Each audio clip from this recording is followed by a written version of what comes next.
Hello and welcome back to Mechabellum. We are on the final episode of Season 2. We're looking at the 1.4.0 Season 3 patch notes. And oh boy, buckle in guys. We got new units, which is exciting. And the new unit, the main new unit for all content is the Abyss. It is a Titan-class aerial unit. It's one of the most powerful units on the battlefield, capable of dealing devastating blows to ground units in a large area, and has multiple terrifying techs. Developer's note, adding the new Titan unit to the game is always scary. We do not yet know how powerful the Abyss will impact the balance of Mechabellum, and we are likely to adjust this unit in the coming weeks. I think they're going to adjust this a couple times. I'm not going to lie. It is a very powerful unit.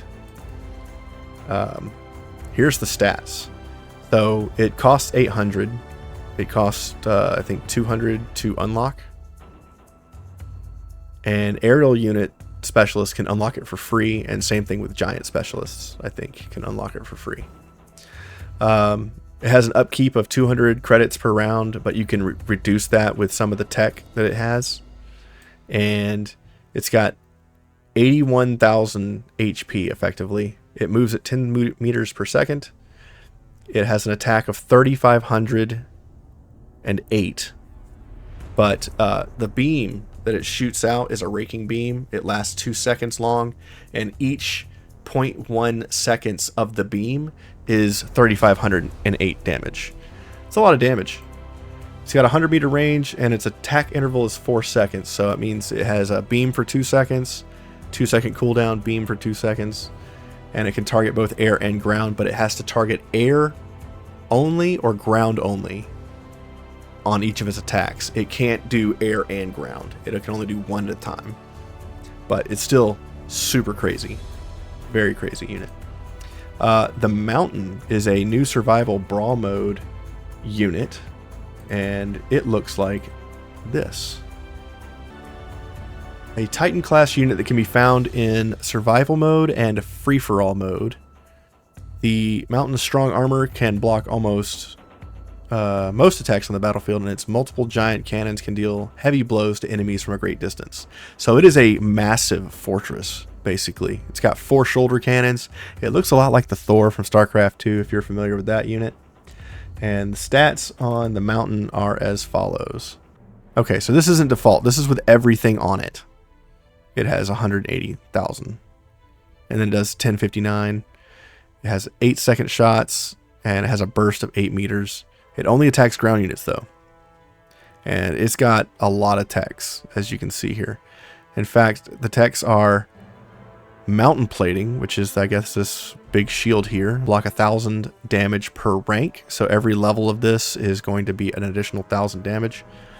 Gun-launched missile, which I believe is the big two-handed cannon here, says it fires a rocket from its arm cannon, dealing every 15 seconds, and it deals 22,500 damage per rank, and has a range of 180 with a 25-meter radius explosion. Wow. Saturation bombardment is this burst here.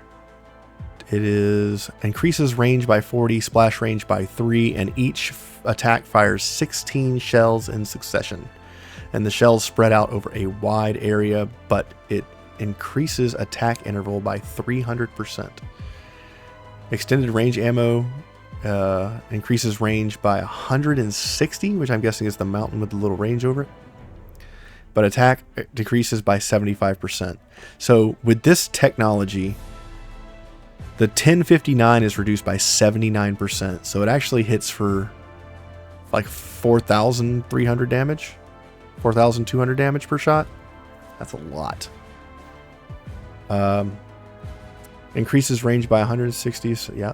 And then we have Photon Loop, which is the far right here, which covers the unit in photon coating, decreasing the damage received by 30% for 15 seconds, granting immunity to all debuffs, electromagnetic, ignite, acid, and degen. Super strong. And then we also have smoke bombs, which is the missiles here. Launches 10 smoke bombs towards an enemy every 45 seconds. They have a max range of 200 and a minimum of 100 range. And the unit's sight within the smoke is reduced by 35%. That's super good. It gets a lot of those pesky long-range units out of the way. So that's awesome. Let's look at the balance changes.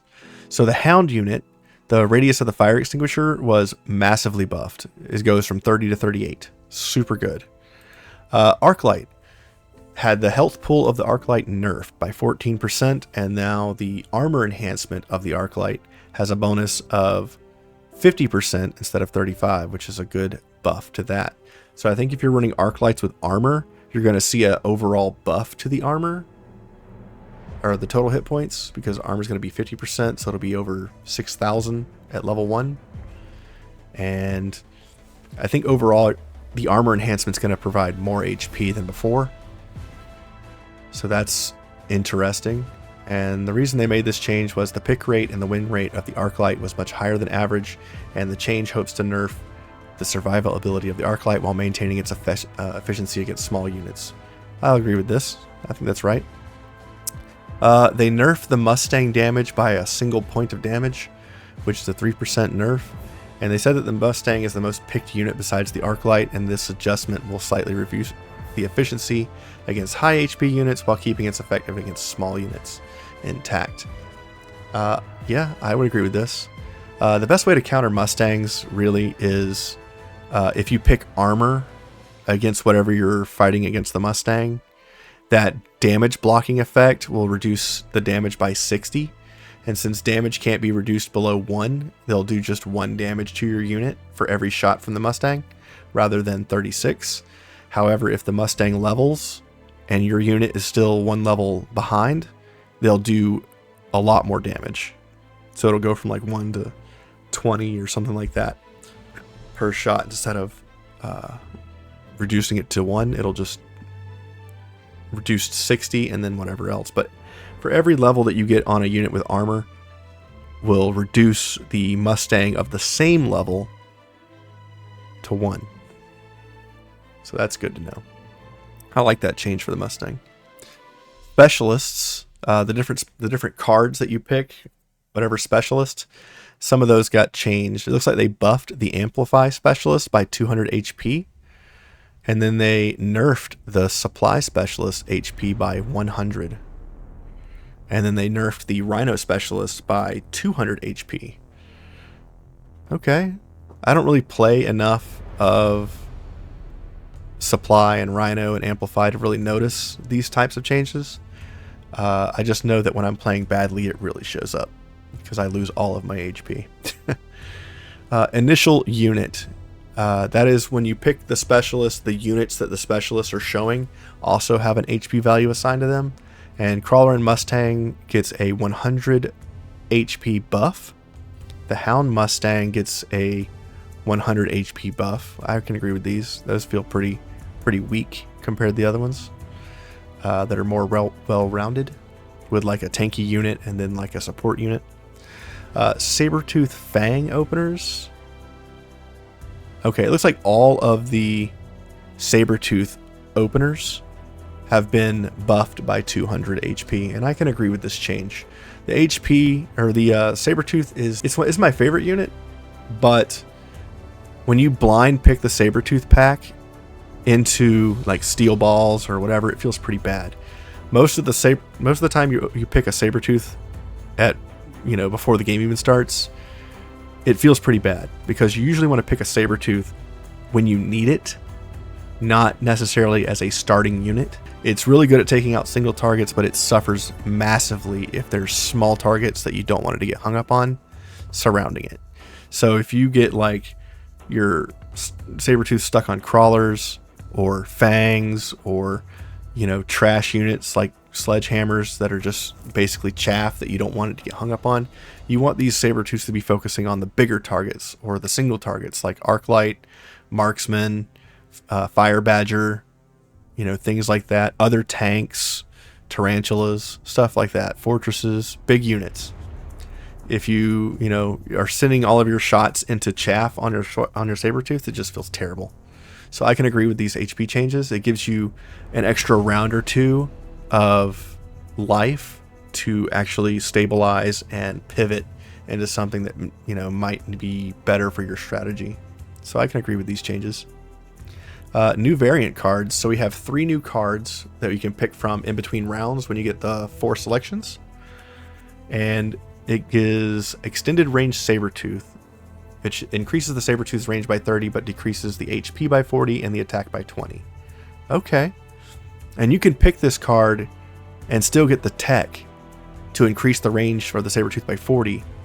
So they start with 95 range, and then this extra 30 plus the range on the Sabertooth will give it 165, which is like max range marksman territory. So it basically will make your HP around 11,000 and your attack around 6,000 on the Sabertooth. And you can shoot as far as a marksman. That seems really, really good. And then mass-produced Sabertooth decreases the cost of Sabertooth by 100, but decreases the attack and HP by 40%. Again, you take the Sabertooth down to 100 credits, it has about 11,000 life and about 4,000 damage, and it's still going to be slapping people. And you can get twice as many as before. That seems really good. I can't wait to try these out and see how well they perform. And then Improved Sabertooth increases the HP by 20%, decreases the attack interval by 0.6 seconds. That's like almost a 25%, a little more than 25% speed increase. Right? Because it was 3.6 seconds and then it goes to 3. That's like an extra 4 or 5 shots a round. That's really good. And increases the recruitment cost by 50. Wow. Wow. That's pretty good. It's a lot of Sabertooth cards, but I'm glad that the Sabertooth is getting a little bit more love, and it's going to make it a more well-rounded unit, I think, overall. And there's going to be a lot more variable options for the Sabertooth, which I think is kind of neat, because a lot of people have been hating that unit. I've been loving it, but then again, I'm a newer player. I've only been playing for about 3 weeks. Reinforcement cards. The Acid Bomb had the cost reduced to 200. So that's a bit of a buff for the Acid Bomb. That's the one that carpets the ground with acid. I like that. Advanced Defensive Tactics. I'm not sure which one this is. It goes from 300 or 350 to 300. So that's a bit of a buff for the Advanced Defensive Tactics. I think that increases the defensive or the HP on all your units is what that does, I think. Mobile Beacon, the card level. So for people who don't know, card levels are between each round you get a set of 4 cards to look at, and the level of the card is how early in the game that is presented to you. So Mobile Beacon will be available on round 1 or after round 1, round 2, things like that. And then I'm not sure what rounds each level is the range of, but so you're basically going to see Mobile Beacon earlier than you normally would. And then Heavy Armor Mustang is going from 3 to 2, so you'll see that earlier now as well. So that's a bit of a buff, I guess, or maybe not a buff, maybe it's just a change to the metagame. Assault Fangs, the attack bonus was buffed by 10%. The mass-produced Fortress card, the attack and the HP is buffed by 5%. Heavy Overlord has a 10% buff on attack. Underground Threat is reducing the number of crawlers from 48 to 36, so it's not as much of a threat now. It's less of a threat. But I think this is a pretty good change. I think this card was very strong. Now it's just good. It's not like OP, it's just good now. It still distracts the enemies in a way that you want, and if it goes unchecked, it's still going to be able to take towers just as effectively as before. It's just now it doesn't take 2 crawler packs to beat it. It just takes 1. Enhanced Module, which is the one that allows you to get 20% health, 20% damage, and your upgrade costs are free. That one goes from 200 to 250, so that's a bit of a nerf. I can agree with that. It's a strong thing because in some situations, you could take this card, put it on units when you have a bunch of units that have just leveled. You can put it on the first unit, level it for free, sell it, put it on the next unit, level it, and you get money. So it's a good way to reduce the money making strategies off of this particular card. I can agree with that.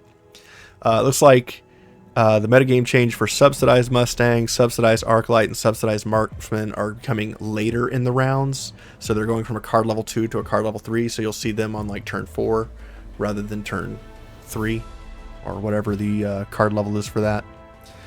And the subsidized cards for these 3 are the ones that reduce the cost by 50. So it would make your Mustangs cost 150, your Arclights cost 50, your Marksman cost 50. So they're moving that towards the middle of the game rather than the early game, which I can agree with.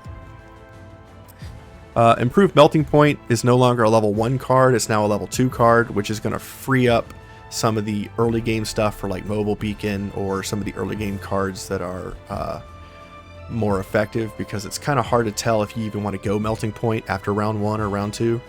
So I'm glad that they moved that to a little bit later when the boards have been more defined and you can tell what direction we're going in.